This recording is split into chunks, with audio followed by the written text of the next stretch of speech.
وأما من أوتي كتابه بيمينه فسوف يحاسب حسابا يسيرا আল্লাহ পাক ডাক দিয়া বলে, গোলাম, কিয়ামতের ময়দানে যারা উঠবা, আমি বাতাসের মধ্যে মানুষের আমলনামা ছেড়ে দিব। তকদীর যার ভালো হয় তার আমলনামাটা ডান হাতে আইসা পড়বে। যার আমলনামা ডান হাতে আসলো তার হিসাবে কোনো কড়াকড়ি হবে না।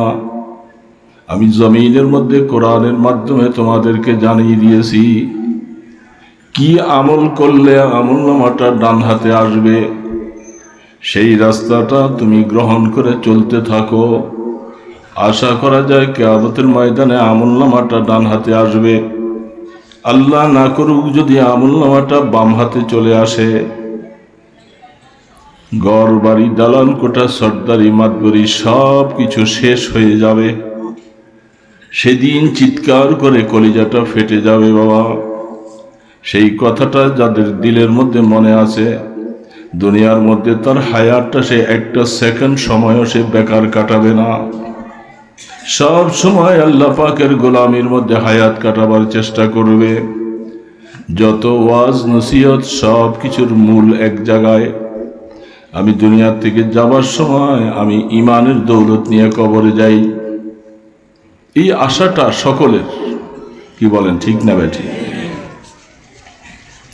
যার সাথে দেখা হয় বিদায় হওয়ার সময় বলেন, দোস্ত দোয়া করো আল্লাহ যেন ইমানের মওত দান করেন।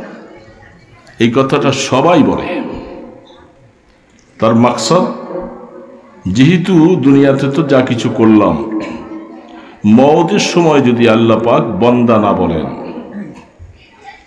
ওই সময় যদি আমার ইমানের মওত না হয়, কোনো কুফুরি শব্দ চলে আসে মুখে দিয়ে, তাহলে আমার জীবনের সব কিছু শেষ। রওনা দিয়েছি আর ফিরে আসা যাবে না। আল্লাহু আকবার। আল্লাহর আশিকরা বলে,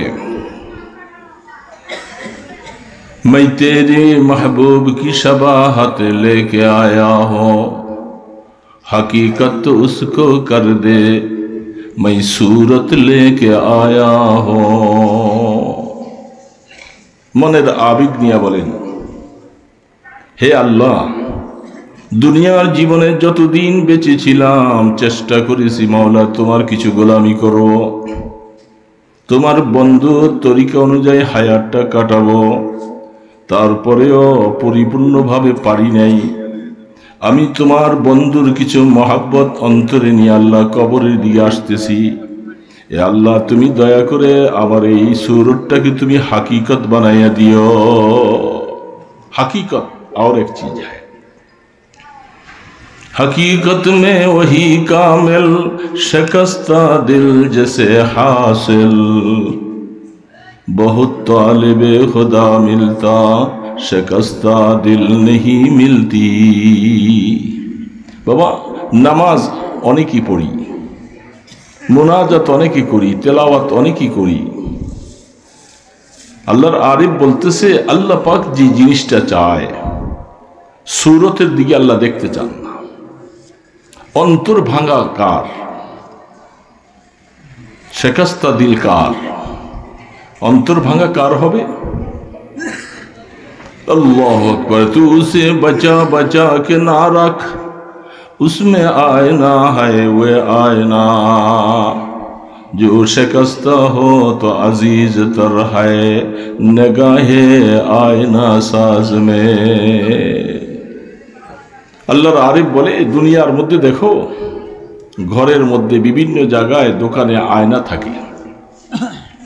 আয়নাটা ভেঙে গেলে এটার কেউ রাখে না, এ দিয়ে চেহারাও দেখে না, কোনো কাজও করে না। এই ভাঙা আয়নার কোনো দাম নাই।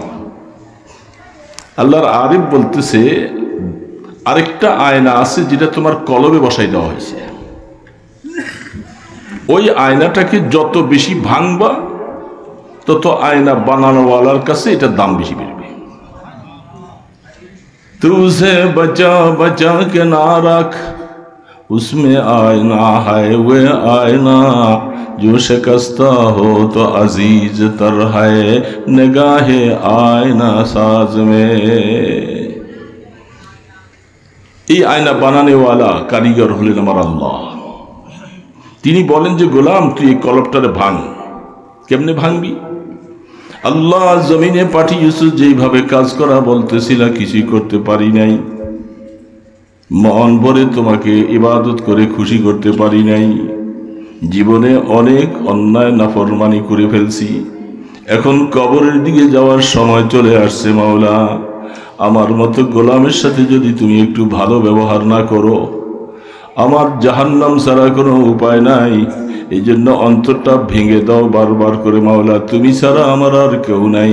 আজিজি আমজুর মাহা করদা বসে, আজিজি আমজুর মাহা করদা বসে, দেশে মারা গায়রে তু দিগার কাছে। আল্লাহ তুমি ছাড়া আমার আরেকজন কেউ নেই। গোলাম তো আমি তোমার, মাওলাও তুমি একাই।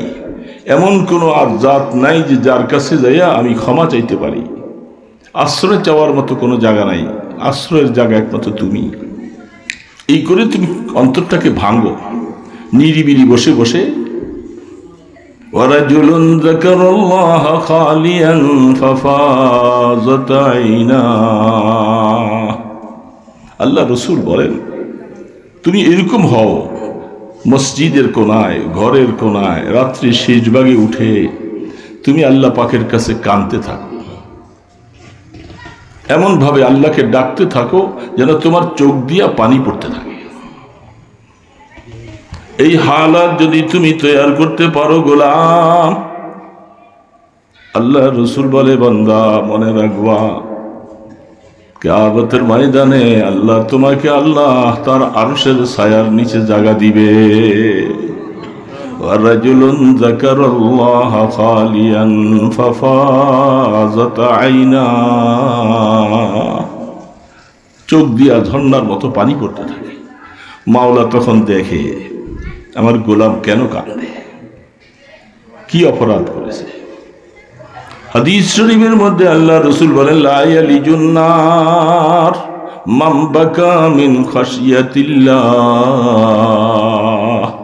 এ গোলাম আল্লাহর হাবিব ফরমান আল্লাহ পাকের ভয়ে কিয়ামতের ময়দানে হিসাব দেওয়া লাগবে, মাওলার সামনে হাজিরা দেওয়া লাগবে। এই ভয় এসে যার চোখ দিয়া পানিগুলি বাইতে শুরু করেছে, রাহমাতে দো আলম বলেন তুমি নিশ্চিত থাকো জাহান্নামে আগুনে তোমাকে স্পর্শ করবে না। লা ইয়ালিজুন নার মান বাকা মিন খাশিয়াতিল্লাহ। আল্লাহ রাসূল বারবার করে দোয়া করতেছেন আল্লাহুম্মা আরযুকনি আইনাইনি হাত্তালাতাইন। আল্লাহ তুমি আমি মুহাম্মদের চোখ দুইটাকে ঝর্ণার মতো বানিয়ে দাও, ঝর্ণার থেকে যেভাবে পানি পড়তে থাকে তোমার ভয়ে তোমার মহব্বতে যেন আমার চোখগুলি পানি পড়তে থাকে। ওই দিন আসা না গিয়ে যেই দিন কিয়ামতের ময়দানে আগুনের লেলিহানের কারণে দাঁড়গুলি তার উত্তপ্তের কারণে এগুলি সব কয়লা হয়ে যাবে, আংরা হয়ে যাবে। সেই দিনের আগে দুনিয়ার মধ্যে চোখ দিয়া পানিগুলি বের করা আমার গুনাহগুলি মাফ করাবার ব্যবস্থা করো। রাসূল আমাদেরকে তালিম দিয়ে গেছেন হে উম্মতেরা আল্লাহর জাহান্নামকে নিবাবার জন্য ভিন্ন কোনো পথ নাই, চোখের পানিতে তোমাকে আল্লাহর জাহান্নাম নিবাইয়া দিবে। যতক্ষণ পর্যন্ত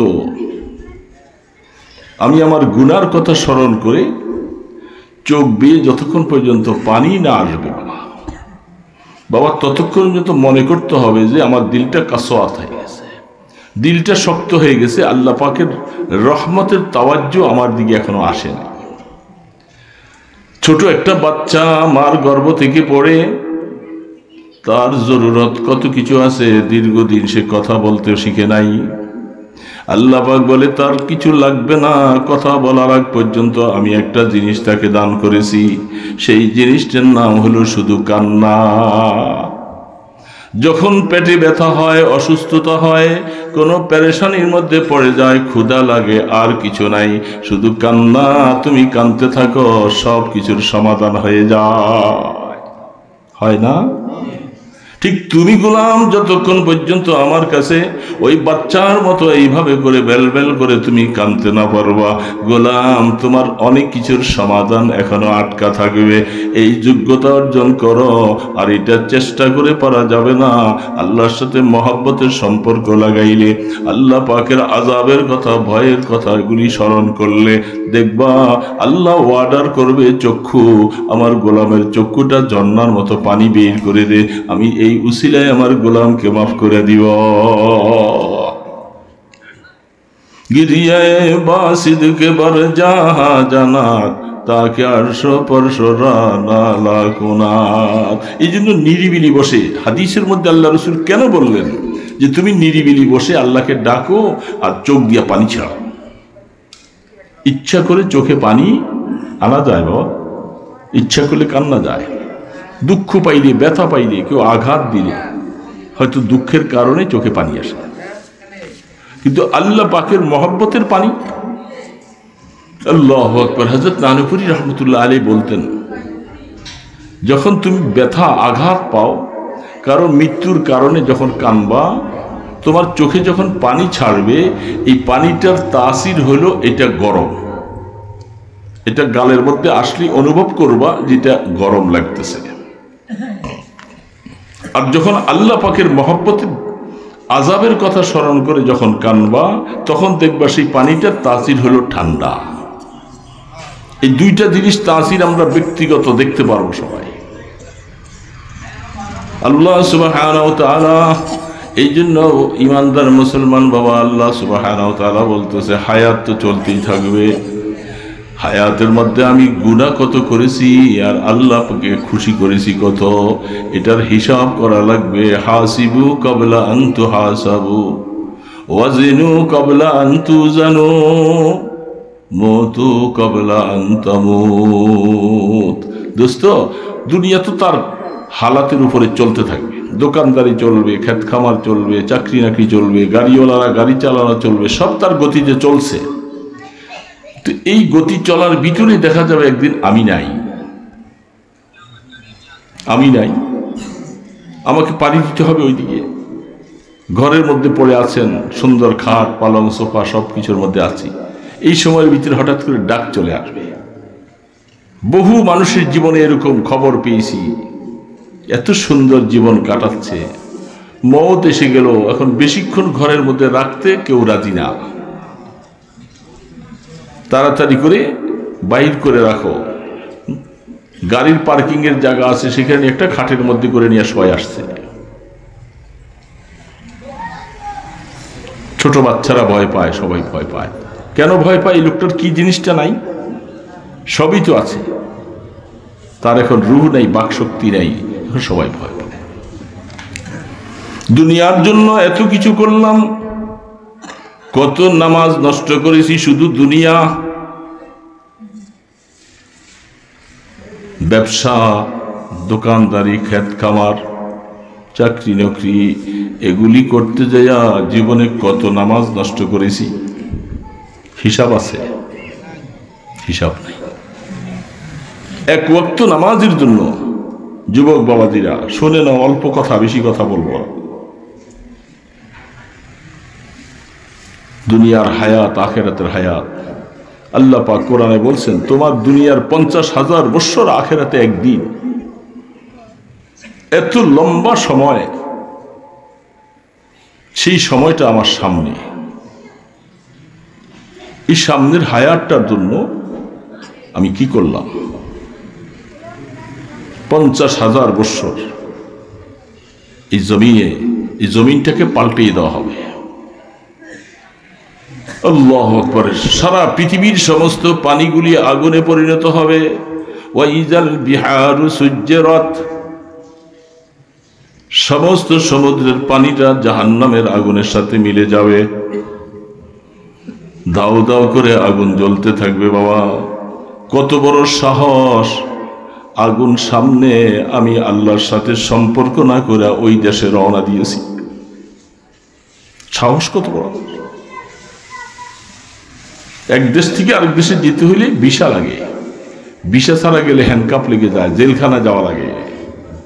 আমি আখিরাতের দিকে পাড়ি জমাবো দোস্ত, মাওলার সাথে সম্পর্ক করলাম না। আল্লাহ সুবহানাহু ওয়া তাআলা বারবার বলতেছেন, ওয়া হুয়া মাআকুম আইনামা কুনতুম। এ গোলাম, তুই যে নামাজ না পড়ে শুয়ে রইলি, জুয়ার আড্ডায়, টাসের আড্ডায়, বন্ধুদের আড্ডায় সময় কাটাই দিলি, তোর বাবাই দেখে নাই, স্ত্রী দেখে নাই, কেউ দেখে নাই, আমি আল্লাহ তো দেখতেছি। আল্লাহ দেখেন কি দেখেন না? আল্লাহু আকবার, আল্লাহ পাক দেখতেছেন। তাহলে আমাকে এই কথা যদি মনে থাকে,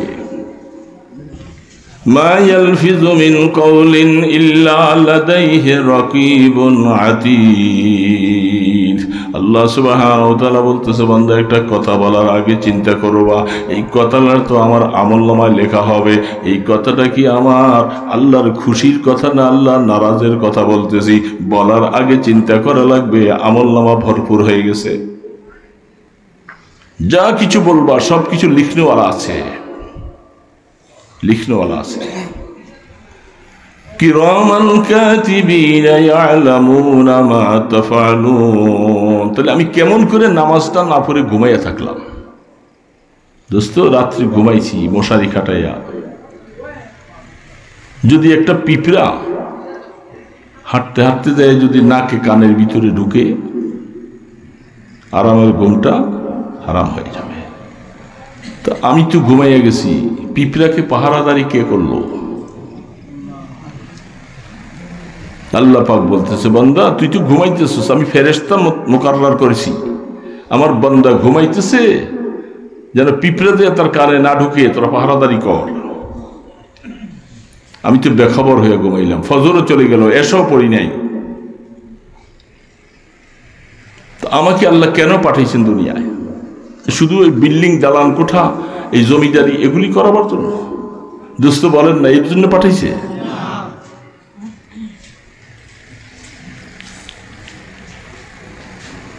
আফাহাসিবতুম আন্নামা খালাকনাকুম আবাসা ওয়া আন্নাকুম ইলাইনা লা তুরজাউন। হে গোলাম, তুমি কি মনে করছো আমি তোমাকে খামাখা এমনি বানাইছি? তুমি আমার কাছে আসতে হবে না, তুমি এটাই মনে করলা? যেমনি মনে চাও তেমনি চলবা। আল্লাহু আকবার। আল্লাহ সুবহানাহু ওয়া তাআলা যদি ক্ষমা করবেন, কিন্তু ক্ষমা চাইতে হবে, পাগলামি করলে চলবে না দোস্ত। কোরআন শরীফের মধ্যে সূরা আছে হামিম, তানজিলুল কিতাবি মিনাল্লাহিল আজিজিল আলীম, গাফিরিজ যামবি কাবিলিত তাওবে শাদীদিল ইকাব, যিত তাওলি লা ইলাহা ইল্লা হুয়া ইলাইহিল মাসীর। আল্লাহ পাক কি বলতেছেন? গাফিরিজ যামব। এই গোলাম, আমার একটা গুণ আমি তোমাকে শুনাই দিছি, কোরআন খুলে দেখো। তুমি গুনাহ করেছো, কিন্তু যখন গুনাহ করার পরেও অহংকারী না হইয়া আমি আল্লাহ পাকের রহমতের দুয়ারে আইসা বারবার ধন্না দিতে যখন থাকবা, চোখের পানি ছাড়তে থাকবা, কাঁদতে থাকবা, তাইলে মনে রাখবা গাফিরিজ যামব, আমি আল্লাহ গুনাহ মাফ করনেওয়ালা, আমি তোমার গুনাহ মাফ করে দিব। কাবিলিত তাওব, আমার একটা লকব, আমার একটা সিফত হলো, আমি বান্দা যখন আমার কাছে প্রাণ ভরে যখন তওবা করে, আমি তার তওবাকে কবুল করি। কোরআন বলতেছে। কিন্তু বান্দা তওবা তো করা লাগবে, উন্মাদের মতো চলতে থাকবে, তওবার প্রয়োজন নাই। অন্যায় স্বীকার করব না, আল্লাহ পাক বলে আমার এত ঠেকা পড়ে নাই। তবে এই জন্য সামনে বলতেছে কাবিলিত তাওবে শাদীদুল ইকাব। যদি তুমি আমার গোলামি স্বীকার করে যদি বান্দা আমার দুয়ারে আইসা যদি ধন্না না দাও, মাফ যদি না চাও, প্রথম দুইটা আয়াতের পরে 3 নম্বর আয়াতটা মনে রাখবা, শাদীদুল ইকাব। আমি আল্লাহ পাক কঠিন শাস্তি দেনওয়ালা, আমার শাস্তি সহ্য করার মতো ক্ষমতা নাই তোমাদের। গাফিরিদ যামবি কাবিলিত তাওবা শাদীদুল ইকাব জিত্তাউল। আল্লাহ পাক অনেক শক্তিশালী, ক্ষমতাওয়ালা, পাওয়ারফুল। নিজের কথা নিজে বলতেছেন, আমার এই কথা তোরা মনে রাখ, আমি পাওয়ারফুল, অনেক অত্যন্ত ক্ষমতাওয়ালা মাওলা। শাদীদুল ইকাব যুত্তাউল লা ইলাহা ইল্লাহু ইলাইহি ওয়া ইলাইহিল মাসীর। কোনো ইলা নাই, কোনো মাবুদ নাই, কোনো বিধানদাতা নাই, শান্তিদাতা নাই, কেউ নাই, সমস্ত ক্ষমতা আমার হাতে। আসতে হবে গোলাম আমার কাছে। মাওলার কাছে যাওয়া লাগবে না বাবা? লাগবে তো। কোনো কিছুর মাধ্যমে বাঁচার কোনো উপায় নাই। হযরত ওমর ফারুক রাদিয়াল্লাহু তাআলা আনহুর জামানায় মুলকে শামের একটা মানুষ, এক সময় সে নেশাগ্রস্ত ছিল, নেশা খেয়ে মাঝে মধ্যে উন্মাদ হয়ে যেত। কেমন করে যেন বুঝে আসছে মদিনার মধ্যে আসছে, রওজে আতহারের পাশে ঘুরে মদিনার আলো বাতাসে তার দিলটা নরম হয়ে যায়। আমি জীবনে বহু ভুল করেছি, এই জন্য পবিত্র জায়গার মধ্যে আইসা তওবা করলেন। খলিফাতুল মুসলিমিন ওমরে ফারুক রাদিয়াল্লাহু তাআলা আনহুর দরবারে বসেন। ওমর রাদিয়াল্লাহু তাআলা আনহু তাকে দেখলেন, চিনছেন ভালো। অনেকদিন থাকার পরে হঠাৎ করে তাকে খুঁজে পাওয়া যায় না, কই গেছে? সাথীরা বলল, খলিফাতুল মুসলিমিন এই লোকটা আগের অভ্যাসের দিকে ফিরে গেছে। আফসোস, ইন্না লিল্লাহ। আগের অভ্যাস যে খারাপ ছিল, সে ওই অভ্যাসের দিকে ফিরে চলে গেছে। সে চলে গেছে তার দেশে। খলিফাতুল মুসলিমিন বলেন, বড় তাজ্জুব, একজন মানুষ হেদায়েতের পথে আসতে অনেক বাধা হয়, কিন্তু হেদায়েত পাওয়ার পরে আবার এখান থেকে চলে যাবে, এটা তো বড় আফসোসের কথা। জান্নাতের রাস্তায় আসলো, সে এখন জাহান্নামের রাস্তায় চলে গেছে। তার ক্ষমতা ছিল খলিফাতুল মুসলিমিনের, সৈন্য পাঠাইয়া তাকে পিটাইয়া সোজা করতে পারত। খলিফাতুল মুসলিমিন দেখেন কি করব, রাসূলের সাহাবী, তিনি একটা চিঠি লিখছেন। চিঠিটার মধ্যে সূরা হামিম তানজিলের এই আয়াত কয়েকটা লিখে দিয়েছেন। লিখা একজন পত্রবাহকের কাছে চিঠিটা দিয়ে পাঠাইছে, তুমি ওর এলাকায় যাইয়া তার ঠিকানা নিবা, সেখানে যাইয়া চিঠিটা তার হাতে দিবা, এবং সে কি উত্তর দেয় এটা খবর নেওয়া ছাড়া আসবা না।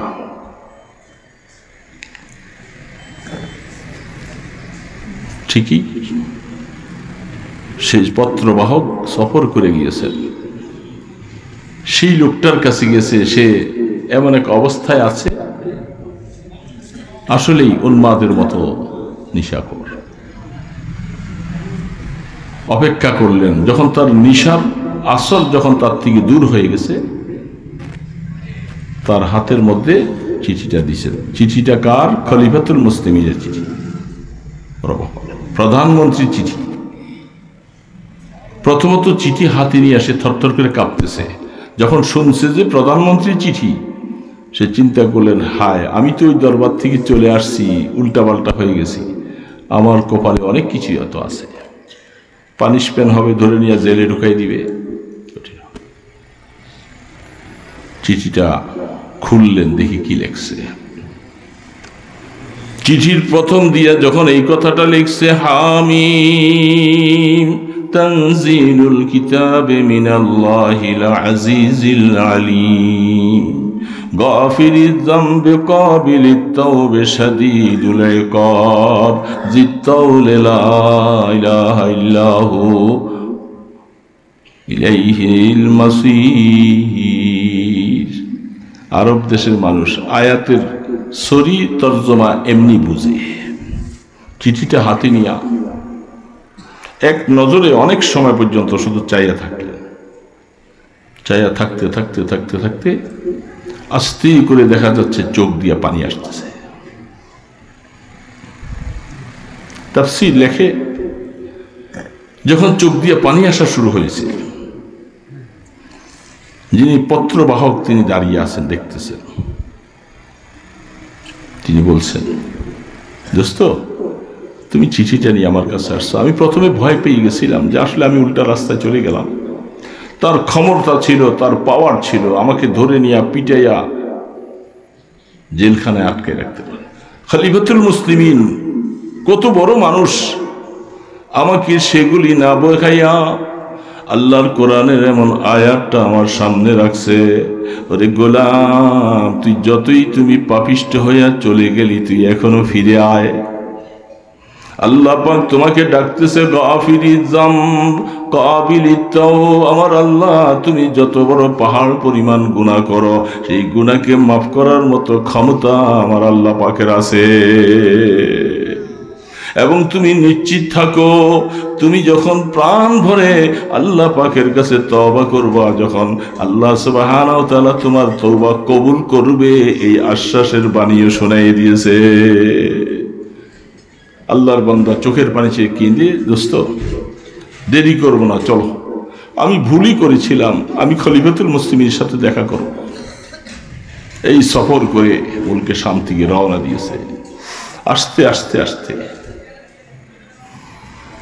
ওমরে ফারুক রাদিয়াল্লাহু তাআলা আনহুর সামনের মধ্যে এমন ভাবে কান্না শুরু করেছে, খলিফা জাহান্নামের পথে চলে গিয়েছিলাম, আল্লাহ আপনাকে যাজায় খায়ের দান করে, আমার মতো গোলামটাকে ওই পথ থেকে ফিরাবার জন্য আপনি কত সুন্দর হিকমতটা ব্যবহার করলেন।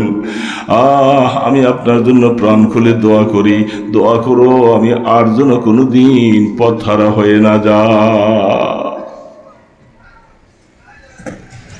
এ দোস্ত কতদিন পাগলামি করবা?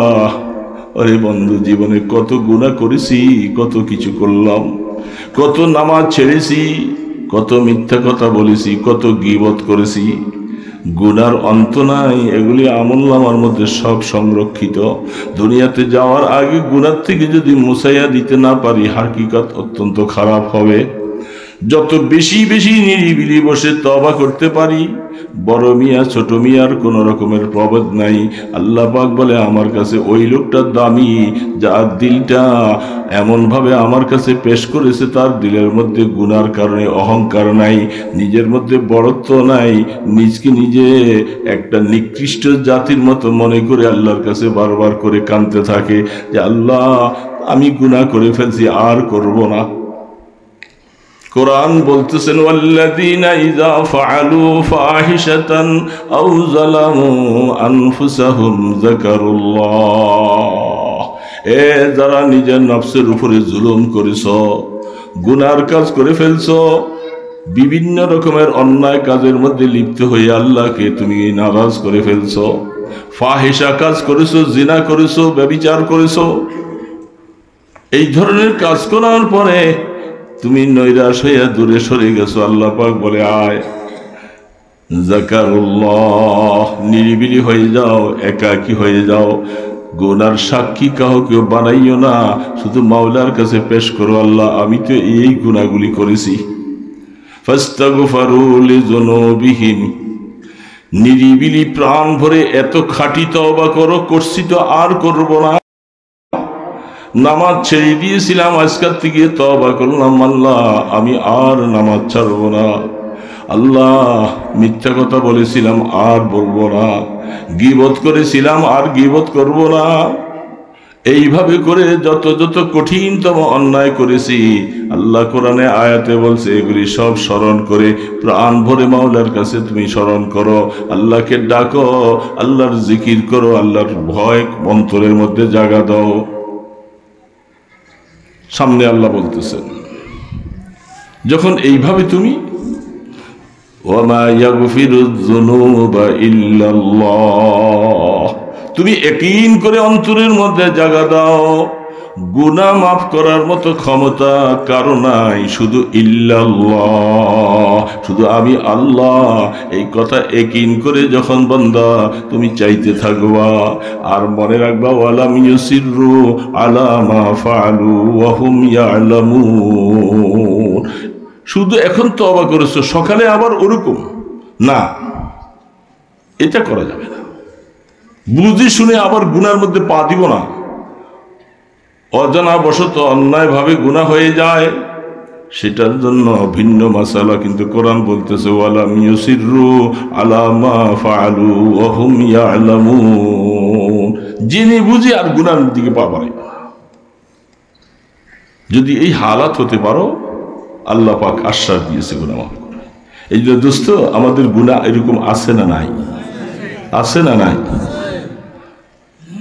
তাহলে আল্লাহ পাকের এই আয়াতগুলি সামনে রেখে আমাকে আল্লাহর সাথে মুআমেলা পরিষ্কার করা দরকার না? মুআমেলা পরিষ্কার, মানুষের হক নষ্ট করব না। অনেক সময় আপনাদেরই দিকে নাই, গত পরশুদিন এক লোক এসে বলল তারা 5টা ভাই দুনিয়ার থেকে চলে গেছে, ছেলেটা আলেম হয়েছে, বাবা তার জন্য একটা ভাগ করে দিয়েছে, এটার মধ্যে তুই থাকবি, তোর জন্য ছেলেটা এখানে সুন্দর একটা ভবন বানাইয়া মাদ্রাসা করছে। অন্যান্য ভাইয়েরা তাদেরকে ভাগ দিয়েছে, কিন্তু বাড়ির অংশটা বন্টন করে নাই। 2 ভাই দখল করে আছে, এখন কোথাও বিচার দিয়েও পাইতেছে না। বলে সে লেখাপড়া করছে, বাবা তার লেখাপড়ার খরচ দিছে না, এই জন্য আমরা তাকে এখন সম্পদ দেব না।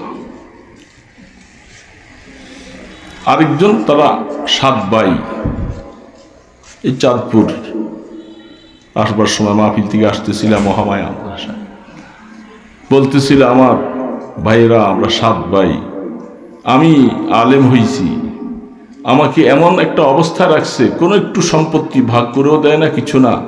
মা যতই বলতেছে মার কথা কেউ শোনে না, বাবা নাই। আলেম হইয়া কি অবস্থায় আছি? বারবার বললাম আশপাশের লোকজনের কাছে সালিশি করো, তাদের কাছে বারবার বড় চেষ্টা করো, বলে তারা কথা শোনে না।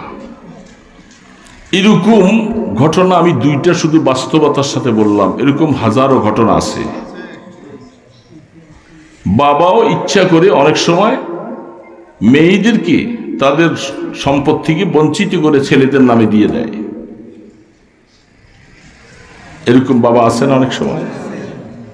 খবরদার, আল্লাহ রসুল দুনিয়ার থেকে যাওয়ার আগে মসজিদে নববীর মধ্যে এলান করলেন, এ সাহাবায়ে কেরাম, আমি দুনিয়ার থেকে চলে যাওয়ার সময় কাছেই গেছে, তোমরা যদি কেউ আমার কাছে কোনো হক পাওনা থাকো, আমি দুনিয়ার থেকে যাওয়ার আগে আমার থেকে হকটা নিয়ে নাও। এই কথাটা দলিল প্রমাণ যে উম্মত আমি কার হক কোথায় নষ্ট করেছি। গুনাহ যেগুলি করেছি এগুলি মাফ করবেন আল্লাহ, কিন্তু পরের হক যেগুলি নিয়ে আমি কবরের দিকে যাচ্ছি, সেটা যেতে রসুল নিষেধ করেছে। রসুল নিজে সরাসরি রহমতের দো আলম মসজিদে নববীতে এলান করে দিলেন। আল্লাহর পয়গম্বর কি হায়াতটা এরকম যে কারো হক নষ্ট করেছে? হতে পারে, কিন্তু তিনি এলান করেছেন। কোন ফাঁকি দিয়ে, কোনখান দিয়ে কারো হক আমার কাছে রয়ে গেল কিনা।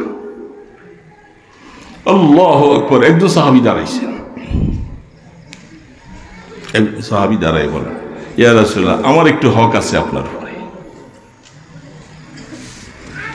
পুরো মাজমা সাহাবায়ে কেরাম যখন আল্লাহর রসুল এই কথা বললেন, সাহাবারা এমনি কাঁদতেছে।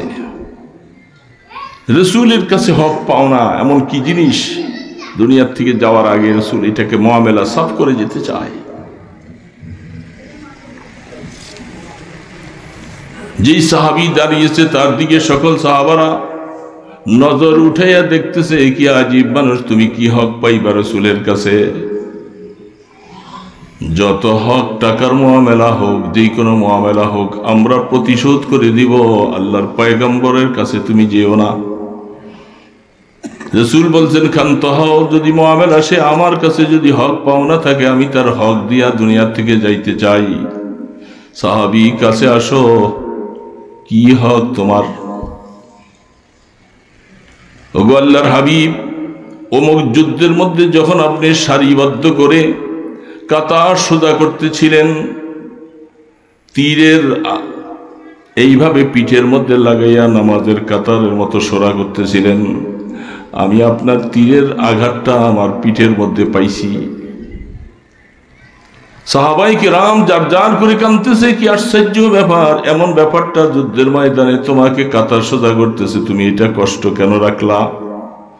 সবাই বলতেছে আমরা পিঠ পেতে দিলাম, তুমি প্রতিশোধ যা নেওয়ার দরকার আমার পিঠে দাও। আল্লাহ রসুল বলে না, তাকে দাও, আসতে দাও। হাতের মধ্যে তীর নিয়ে বলে ওগো রসুল, যখন আপনি তীর দিয়া কাতার সোজা করলেন ওই সময় আমার শরীরে কাপড় ছিল না। পয়গম্বর আলাইহিস সালাম পিঠের কাপড়টা চাদর মোবারক উঠিয়ে দিলেন। সাহাবী বহুত বড় আবেগ নিয়া সামনে নিয়া তীরটাকে এক পাশে রাইখা আল্লাহর পয়গম্বরের মোহরে নবুয়তের মধ্যে চুমা দিয়া জড়াইয়া ধরেছে। সব সাহাবায়ে কেরাম এতক্ষণ অবাক ছিল, আর বলে আর কিছু নয়, পয়গম্বরের কাছে সূত্রটা যেহেতু রসুল বলছে প্রতিশোধটা দিবে, আমি একটা সুযোগ পাইলাম, জীবনে কোনোদিন এই সুযোগ আর কেউ পাবে না। আমার এই মুখটা পয়গম্বর আলাইহিস সালামের মোহরে নবুয়তের মধ্যে লাগাইলাম, আমার একটা আশা, এই মুখটা জাহান্নামে কোনোদিন যাবে না। কিন্তু রসুল দেখাই দিচ্ছেন উম্মতকে, দুনিয়ার থেকে যাওয়ার আগে এলান করে দাও। হাকিমুল উম্মত থানবী রহমতুল্লাহ আলাইহির জীবনী খুলে দেখেন, তিনি এরকম এলান করেছেন, ভাই আমার কাছে কেউ কোনো হক পাওনা থাকলে দুনিয়ার থেকে যাওয়ার আগে আমার হকটা, টাকার হোক, কথার হোক, কাজের হোক। দোস্ত, কোন সাহস নিয়ে কবরে রসুল বলেন কিয়ামতের ময়দানে কত তাহাজ্জুদ, কত নামাজ, কত জিকির আজকার, কত তেলাওয়াতের সওয়াব নিয়ে আসবা। এইভাবে এক একজন পাওনাদার সামনে আইসা আল্লাহ পাকের কাছে নালিশ করে বসবে, আমলনামায় সব কিছু লেখা। সেদিন সওয়াবগুলি কয়টা কয়টা দিতে থাকবে, দিতে দিতে সওয়াব শেষ হয়ে যাবে, তখন তার গুনাহগুলি আমার আমলনামায় আসবে, আমি জাহান্নামী হয়ে যাব, সে জান্নাতে চলে যাবে। রসুল বলেন উম্মতেরা সবচেয়ে বড় পেরেশানির সময় এটা। আমি অনুরোধ করে তোমাদেরকে আমি মায়া করে বলতেছি, উম্মতেরা মানুষের হক নিয়া কবরে আসার চেষ্টা করো না। এরকম হক আমাদের বহুল হয়ে গেছে। মেয়েকে মাহরুম করি, ছেলেরা আমাকে স্বর্গে নিয়ে যাবে। ভাইয়েরা অনেক সময় বাবা দুনিয়ার থেকে চলে গেছে, ভাইয়েরা এখন বোনের হক দেয় না, আরেক ভাইকে ঠগায়। কতদিন থাকবো এই দুনিয়ার?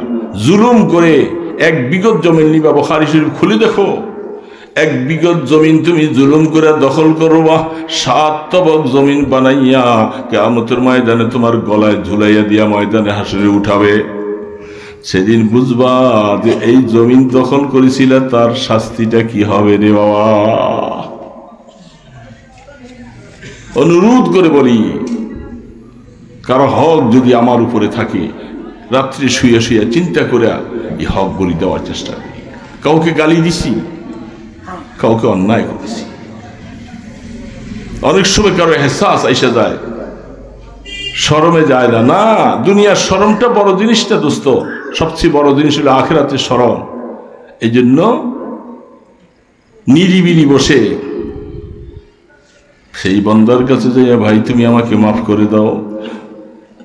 পিছনে গীবত করেছে গত 1 সপ্তাহ আগে, জোহরের নামাজ পড়ে মসজিদ থেকে হাঁটতে পারি না, অসুস্থ মানুষ, সিঁড়িতে উঠতে পারি না, দুইজনে ধরে ধরে উঠায়, স্ট্রোকের রুগী, প্যারালাইসিসের রুগী আমি।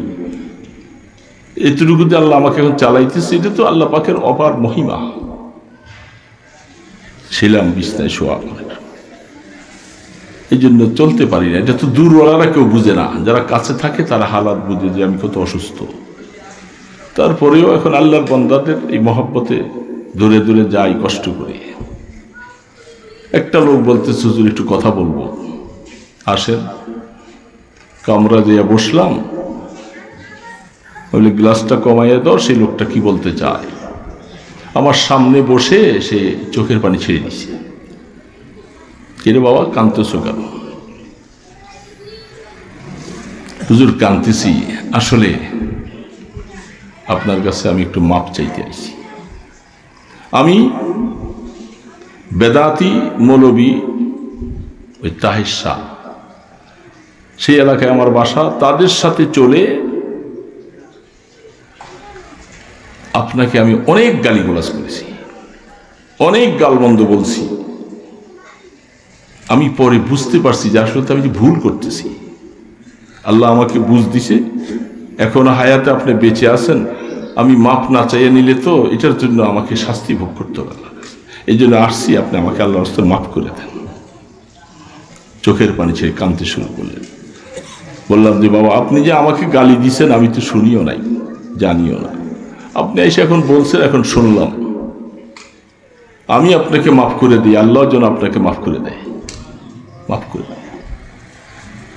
এই যে তার এহসাস, অনুভূতি আসছে, এরকম আমরা অনেক সময় অনেককে পিছনে অনেক কিছু বলছি, সে জানে না, আমি তো জানি। এই জন্য পরের হক আল্লাহর জন্য বলতেছি বাবা, এই পরের এই হকটা নিয়ে কবরে না যায়। আল্লাহ পাক বারবার বলছে, লা তামুতুন্না ইল্লা ওয়া আনতুম মুসলিমুন, মুসলমান না হইয়া কবরে আসিস না। এগুলার ব্যাখ্যা বলতে যাব না, রাত অনেক সময়। আল্লাহ পাক বলেন নাই যে তুই মোমেন না হইয়া কবরে আসিস না, এই কথা বলে নাই। মুসলিম না হইয়া কবরে আসিস না, মুসলিম।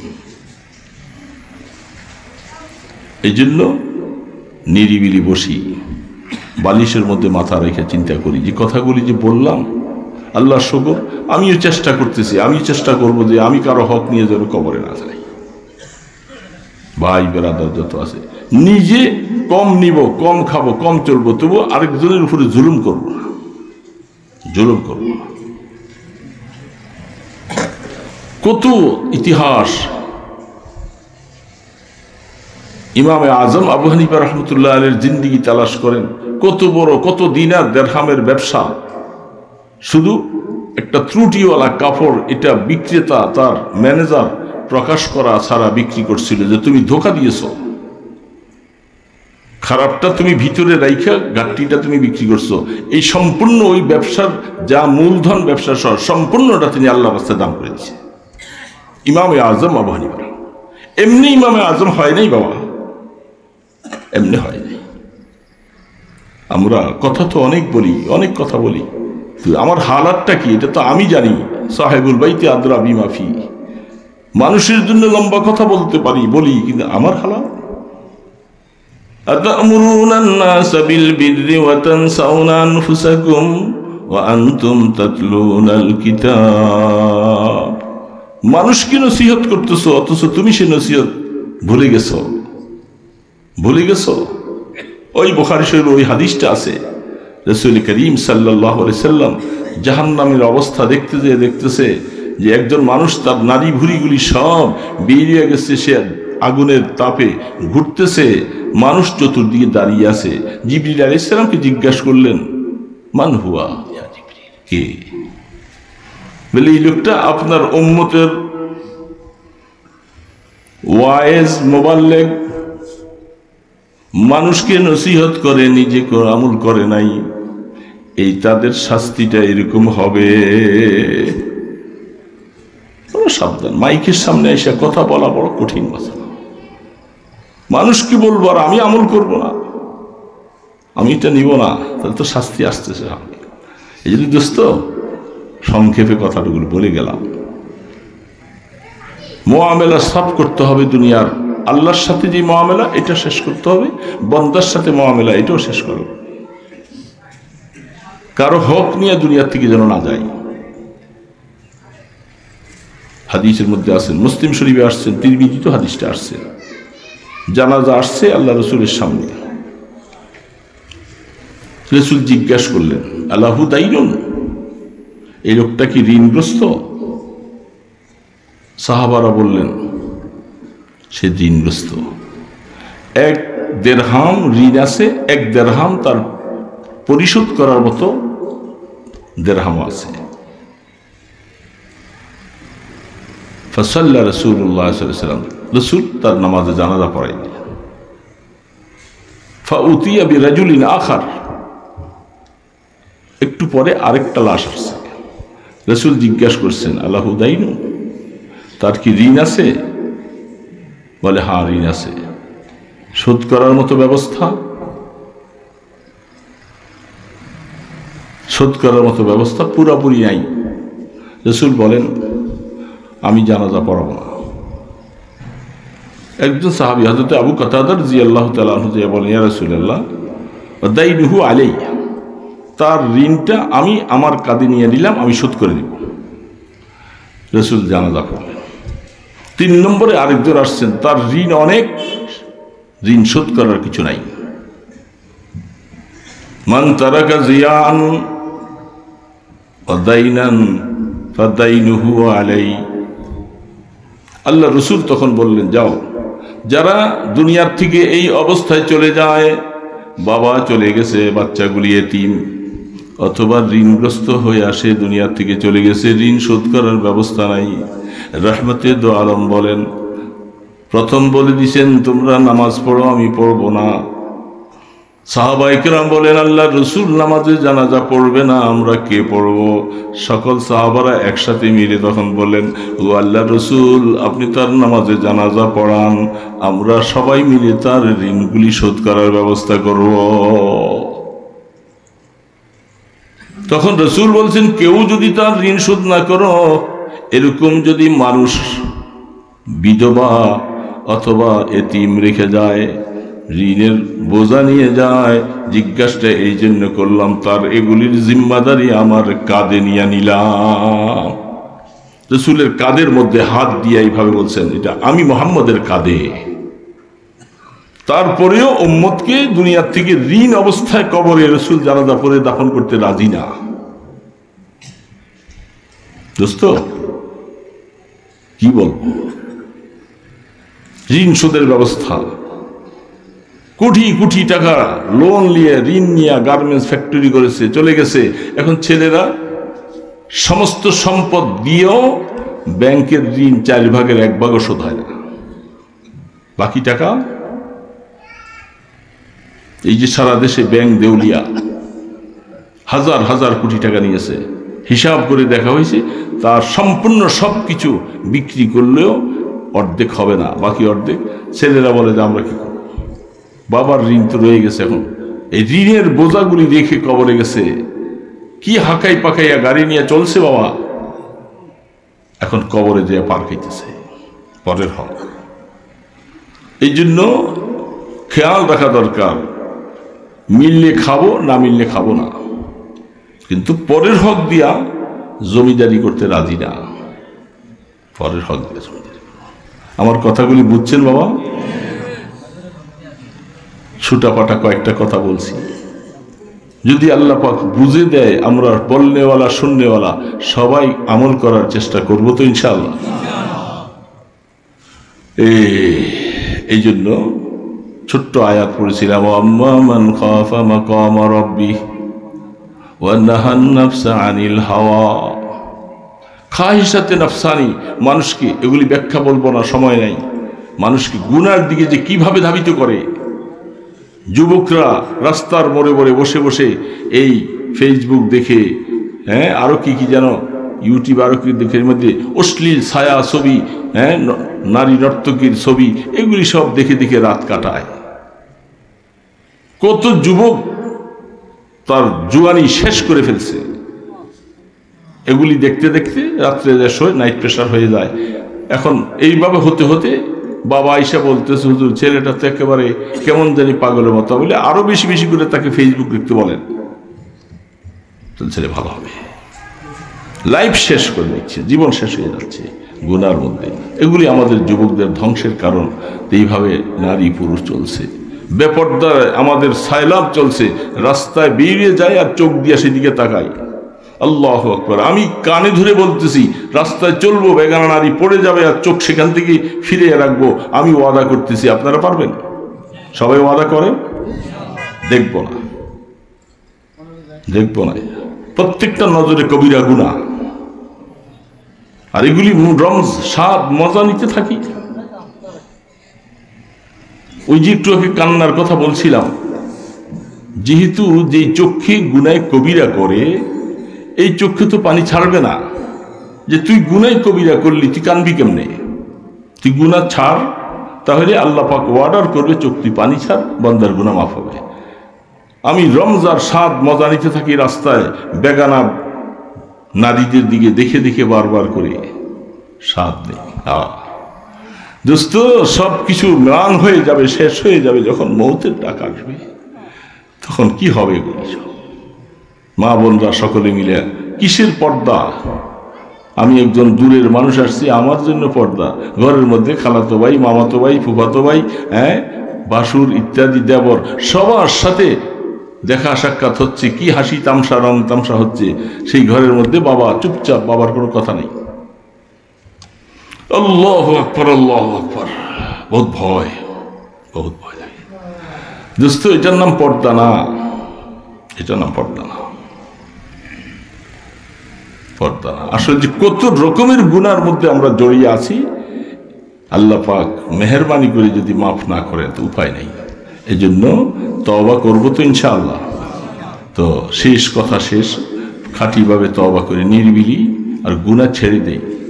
চোখের গুনাহ ছাড়বো, জবানের থেকে গীবত ছাড়বো, মিথ্যা কথা বলবো না, কারো হক নষ্ট করব না, নিজেদের বউ মেয়েদেরকে পর্দা রাখাবার চেষ্টা করব। বেপর্দার যে সাইলাব চলছে, সারা দুনিয়া সব কিছুই উল্টাপাল্টা উলঙ্গবানা চলছে, তাদেরকে কন্ট্রোল করার ক্ষমতা আমার নাই, আপনারও নাই। কিন্তু আমার চোখের উপরে কন্ট্রোল করার ক্ষমতা আমার আছে না নাই? আমার চোখের উপরে কন্ট্রোল আমি করব। চোখ লা তুতবিরুন নাজরাতান নাজরাতা ফাইন্না লাকাল উলা ওয়া লাইসা লাকা। একবার নজর করেছো, আবার বারবার আরেকবার না। প্রথমবারেরটা মাপ, দ্বিতীয়বারেরটা যেন মুআখাযা হবে, ধরে ফেলবে আল্লাহ। এই জন্য চেষ্টা করবো দোস্ত, চোখের গুনাহ, হাতের গুনাহ, পায়ের গুনাহ, এগুলোর থেকে বাঁচার জন্য। রাস্তায় চলবেন, বাস বেগানা নজর দেখেছেন। থানবী রহমতুল্লাহ আলাইহি তার মলফুজাতে লিখেছেন, কলকাতা রেল স্টেশনে আসছেন, ওনার খাদেম সাথে আছেন। রেল যখন দ্রুত গতিতে চলছে তখন এদিক সেদিক তাকায়, কথাও বলে। কলকাতা রেল স্টেশনে এসে গাড়িটা থামছে, পাশে আরেকটা গাড়ি থামানো। তিনি চেহারাটার মধ্যে রুমাল দিয়ে চুপ করে বসে গেছেন। খাদেম বললেন যে হযরত, বলে যে এই যে এখন পাশের ট্রেনটার মধ্যে অনেক মহিলা দেখা যায়, ট্রেনটা থেমে আছে, আমাদের ট্রেনটাও থেমে আছে, আর সেই দেশে তো হিন্দু মহিলারাই বেশি, বেপর্দা তো তাদের মধ্যে একেবারে চরম। এই জন্য আমি কি এদেরকে বন্ধ করতে পারবো? ওদেরকে বন্ধ করতে পারলাম না, আমি আমার চোখের উপরে কন্ট্রোল করলাম। এমনি হাকিমুল উম্মত হয় নাই বাবা, এমনি হয় নাই। আমরা কি হয়ে গেলাম, কি হলাম? ওয়াদা করব, মানুষের গীবত করব না, নিজের গীবত করব। বেগানা নারীর দিকে নজর পড়ে গেলেই সাথে সাথে নজর ফিরাও, ইনশাআল্লাহ দেখবে যে দিলের মধ্যে নূর আসবে, চোখের মধ্যে নূর আসবে। আল্লাহ সুবহানাহু ওয়া তাআলা আমাদেরকে এই গুনাহ কবিরাগুলি ছেড়ে দেওয়ার তৌফিক দান করেন। যেগুলি করে ফেলছি এর উপরে যেন তওবা করতে পারি, তওবায়ে নসুহা, খালেস তওবা করতে পারি। আল্লাহ যেন এই উসিলে আমাদেরকে মাফ করে দেন। বাবা, দুনিয়া ছেড়ে চলেই যাব সবাই, যদি তওবা করে মাফ নিয়ে না যাইতে পারি। আমি গুনাহ করেছি, তওবা করা আমার জন্য ফরজ। আমাকে আল্লাহর কাছ থেকে মাফ চাইয়ে না, ওইটা জরুরত আমার, দুনিয়াওয়ালাদের কাছে না। এই জন্য অন্যায় করছি আমি, মাফ আরেকজনে চাবে। এই জন্য সবাই যেইভাবে পারি আল্লাহর কাছে গুনাহ মাফ করাইয়া কবরে যাওয়ার চেষ্টা করব। বুড়া মুরব্বীরা, আজকে 2 দিন হয়তো আপনাদের এখানে মাহফিল হইতেছে, অনেক রাত দেরি হয়ে যায়। এই সময় ছাড়া অন্য সময় তো আপনারা মুরব্বীরা শুয়ে যান অনেক আগেই, খাওয়া দাওয়া খাইয়া। একটু রাত্রির শেষ ভাগে একটু কষ্ট করে ঘুম হয়। এখন অনেক রাত্রে 4টা বাজে, সোয়া 4টা বাজে উঠলো, 2-4 রাকাত নামাজ পড়ে আল্লাহর কাছে মাফ চাওয়া, বারবার মাফ চাওয়া, গুনাহ মাফ চাওয়া। আল্লাহ পাকের কাছে মাফ চাওয়ার একটা মোক্ষম সময় ওই সময়। গাফলতি ছেড়ে দেই বাবারা, হায়াত তো শেষ হয়ে গেছে, আর কতদিন ছেলের সংসারে আর এই দারোয়ানি করবো, আর নিরিবিলি বসে একটু আল্লাহ, সবাই ঘুমাই আছে। সাল্লু বিল্লাইল ওয়ান নাসু নিয়াম, মানুষ যখন ঘুমাইয়া থাকে রাসূল বলে তুমি উঠে নামাজ পড়ো, তাদখুলুল জান্নাতা বিসালাম, জান্নাতের মধ্যে নিরাপদে ঢুকে দিবা। এই জন্য চেষ্টা করব, যদিও কষ্ট, বার্ধক্যের সময় উঠা, জুয়ানির সময় হলেও মোক্ষম সময়, বার্ধক্যের সময় চলা যায় না, উঠা যায় না, কাউরে পাওয়া যায় না, ধরে চলতে হয়, উষ্টা খেয়ে পড়ে না, কি অবস্থা হয়। এই জন্য বার্ধক্য চলে আসলে মনে চাইলেও অনেক সময় করা যায় না, সারা শরীর ব্যথা, এত ব্যথা, হাঁটুর ব্যথা, কোমর ব্যথা, কত ওষুধ, কত কিছু খাইলাম, আল্লাহর হুকুম না হইলে হয় না।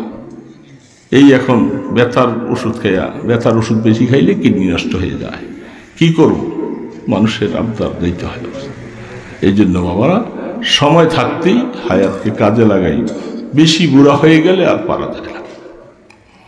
আস্তাগফিরুল্লাহ আল্লাযী লা ইলাহা ইল্লা হুয়াল হাইয়ুল কাইয়্যুম ওয়া আতুবু ইলাইহি। আস্তাগফিরুল্লাহ আল্লাযী লা ইলাহা ইল্লা হুয়াল হাইয়ুল কাইয়্যুম। আস্তাগফিরুল্লাহ আল্লাযী লা ইলাহা ইল্লা হুয়াল হাইয়ুল কাইয়্যুম ওয়া আতুবু ইলাইহি। লা হাওলা ওয়ালা কুওয়াতা ইল্লা বিল্লাহিল আলিয়্যিল আযীম। আল্লাহুম্মা সাল্লি আলা মুহাম্মাদিন ওয়া আলা আলিহি ওয়া আসহাবিহি ওয়া বারিক ওয়া সাল্লিম। আল্লাহুম্মা সাল্লি আলা মুহাম্মাদিন ওয়া আলা আলিহি ওয়া আসহাবিহি ওয়া বারিক ওয়া সাল্লিম। মাদ্রাসার জন্য দান করেছে,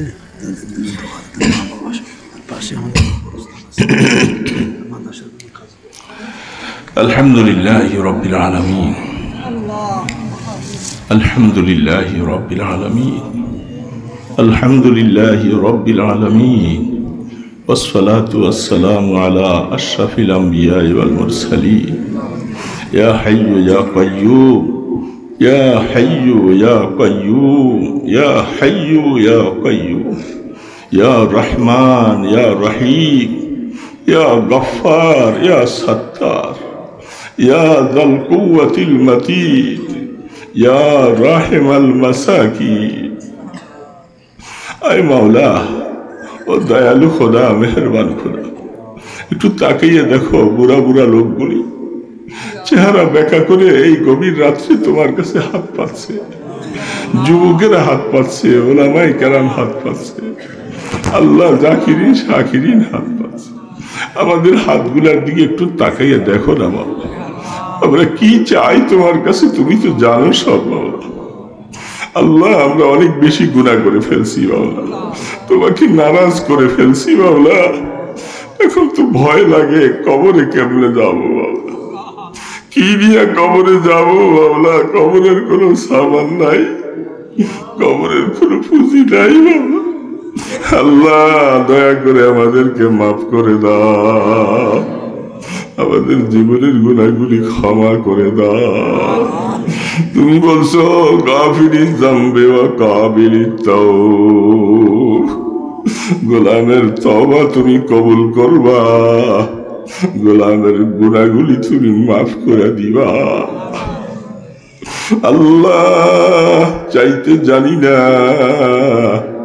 দুইটা হাত তুলতে শিখেছি আল্লাহ, এই জবান দিয়া তোমাকে আল্লাহ ডাক দিতে শিখেছি গো আল্লাহ, এই কপাল দিয়ে তোমার কুদরতি পায়ে সেজদা করেছি। মাওলা একটু মায়া করে মাফ করে দাও, আমাদেরকে জাহান্নামে ফেলে দিও না, কবরকে তুমি জাহান্নামের গর্ত বানাইও না, কবরকে রহমতের কবর বানাইয়া দিও আল্লাহ। আহা কবর, মাটির মধ্যে কবরের মধ্যে শোয়াবে, পানি উঠতে থাকে, পানি সিঁচা সিঁচা, পানি বন্ধ করা যায় না। বাবাকে শোয়াবে, কলা গাছ কাইটা পানির মধ্যে ভাসাইয়া বাবাকে শোয়াই দিয়া আসে। এবার একটা কবর, আল্লাহ তুমি দয়া করে রহমতের কবর বানাইয়া দিও। আল্লাহ তোমার রসুল বলছে প্রশ্নের জবাব দিতে পারলে জান্নাতের সাথে যোগাযোগ হবে। আফরিশুহু মিনাল জান্নাহ ওয়া আলবিসুহু মিনাল জান্নাহ ওয়াফতাহ লাহু বাবান ইলাল জান্নাহ। এই জান্নাতের দিকে দরওয়াজা খুলে দাও, জান্নাতের পোশাকটা আমার গোলামের শরীরে পরাইয়া দাও। আল্লাহ এই ঘোষণাটা আমাদের নসিব করে দিও। আয় আল্লাহ কিয়ামতের ময়দানে আমলনামা ডান হাতে দিও গো আল্লাহ। আল্লাহ পুলসেরাত বিজলির মতো পার করাইয়া দিও। হিসাবের কড়াকড়ি করো না আল্লাহ। ওয়া নাযাউল মাওয়াজিনাল কিসতা লিয়াউমিল কিয়ামাহ। আল্লাহ তুমি বলছো কিয়ামতে ইনসাফের সাথে ওজন হবে। ইনসাফের সাথে ওজন করলে আমরা ধরা পড়ে যাব। আমাদেরকে রহমতের দ্বারা ওজন করলে হয়তো মাপ পাবো, ইনসাফ করলে আমরা ধরা পড়ে যাব। আমাদেরকে দেখাবার মতো কোনো আমল নাই মাওলা। আল্লাহ মা বাবাকে মাফ করে দাও। আব্বা আম্মা কবরে চলে গেছেন, তাদেরকে ক্ষমা করে দাও। যারা বেঁচে আছে তাদের হায়াতে বরকত দিয়া দাও। মা বাবার গুনাহ মাফ করে দাও আল্লাহ। আল্লাহ ছেলে মেয়ে বিবি বাচ্চা সবাইকে মাফ করে দাও আল্লাহ। মা বাবার রুহের মধ্যে আমাদের সওয়াবগুলি পৌঁছে দাও। এ রহমানুর রহিম কিয়ামতের ময়দানে আব্বা আম্মাকে নিয়া, ছেলে মেয়ে বিবি বাচ্চাকে নিয়া জান্নাতুল ফিরদাউসের বাসিন্দা বানাইয়া দিও আল্লাহ। পাশে কবরস্থান আল্লাহ এই মুর্দারদের কবরের আযাবকে মাফ করে দাও। মাহফিলের প্রত্যেকের আমলের সওয়াব তাদের কবরে পৌঁছে দাও। আয় আল্লাহ মাহফিল কবুল করে নাও। যা কিছু আলোচনা হয়েছে আমাদেরকে আমল করার তৌফিক দিয়া দাও আল্লাহ। এই মাদ্রাসা কবুল করো, মাদ্রাসাকে দিন বা দিন তারাক্কি নসিব করে দাও। যারা মহাব্বত করে তোমার দ্বীনি প্রতিষ্ঠানকে সাহায্য করেছে আল্লাহ, তাদেরকে তুমি দুনিয়া ও আখিরাতে সাহায্য করেও আল্লাহ। আল্লাহ আত্রাফের ঘরে ঘরে দ্বীনি পরিবেশ কায়েম করে দাও আল্লাহ। যুবকদেরকে রহমতের হাতে ধরে লাও, তাদের দিলটা মসজিদের দিকে ফিরাইয়া দাও, সোনার মদিনার দিকে ফিরাইয়া দাও আল্লাহ। তাদেরকে পথহারা করো না আল্লাহ, দয়া করে রহমতের হাতে ধরে লাও না আল্লাহ। আয় আল্লাহ কোটি কোটি দুরুদ সালামের হাদিয়া সোনার মদিনায় পাঠাইলাম, কবুল করে লও আল্লাহ। আপনার ইসমে আজমের উসিলায়, আপনার হাবিবের কদম মুবারকের উসিলায় আমাদের দরখাস্তগুলি কবুল করে লও। সাল্লাল্লাহু তাআলা আলা খায়রি খালকিহি মুহাম্মাদ ওয়া আলা আলিহি ওয়া আসহাবিহি আজমাইন বিরহমাতিকা ইয়া আরহামার রাহিমিন।